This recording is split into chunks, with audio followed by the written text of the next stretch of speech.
সম্মানিত ছাত্র সমাজ, আপনারা জানেন শহীদদের রক্ত নিয়ে বাংলাদেশের কিছু মানুষ ছিনিমিনি খেলছে। আমাদের নরসিংদী জজকোর্টের বড় বড় উকিলরা বাদ নেই। শহীদদের নিয়ে যে সকল মামলা জজকোর্টে যায়, জজকোর্টের কিছু দালাল অ্যাডভোকেট সিনিয়র এবং আওয়ামী লীগের লেসকার অ্যাডভোকেটরা মামলাগুলি ভিড়িয়ে দিচ্ছে। তারা ঠিক করে দেয় কার নামে মামলা হবে এবং কার নামে হবে না। আমরা দালালদের হুঁশিয়ার করে দিতে চাই, ছাত্র সমাজ যদি নরসিংদী জজকোর্টে আসে আপনাদের গদি থাকবে না। পানির মতন পরিষ্কার দেব না। আপনারা জানেন দিবালোকের মতো পরিষ্কার বাংলাদেশের পুলিশ প্রশাসন দিনের বেলায় খুব কাছ থেকে আমাদের ভাইদেরকে শহীদ করা হয়েছে। অতএব আগামীতে মামলা করলে আপনারা সাথে থাকবেন। পুলিশ সহ যে সকল আওয়ামী লীগের গুন্ডারা এই হামলায় জড়িত ছিল তাদের বিরুদ্ধে মামলা দেওয়া হবে।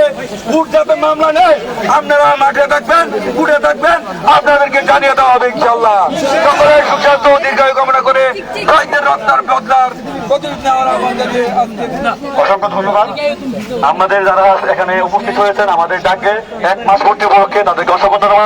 আমি একটি কথা বলার জন্য আমি মাইকটা হাতে নিয়েছি, সেটা হচ্ছে আপনারা জানেন যে হচ্ছে মনোহরদীর আসন হচ্ছে তার নাম মনোহরদী 4। 1 মিনিট আমি বলি, এই পর্যন্ত কোন মিডিয়া আমাদের মঞ্জুর মজিদ সাদি এবং হুমায়ুনের বিরুদ্ধে কোনো মামলা নেন।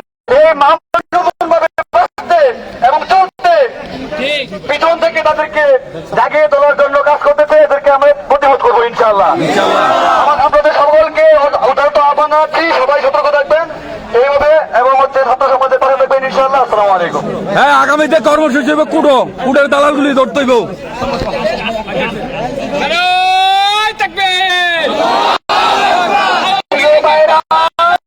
হুঁশিয়ার, সাবধান বলে খেলা হবে। খেলতে আসলে দেখা যায় তার জোর এসে গেছে। আবার কেউ কেউ বলে মাঠে আসে।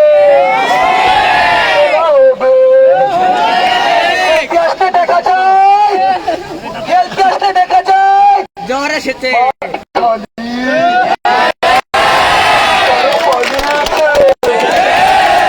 যখন বলছিল বলো বলো, তাদেরকে বলতে চাই তোমরা কোথায়? আমরা নরসিংদীবাসী মাঠে আছি, আসো খেলা হবে, আমরা পালাবো না।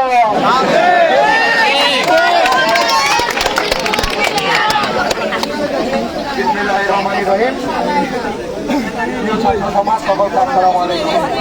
আজকে এখানে আসার আমাদের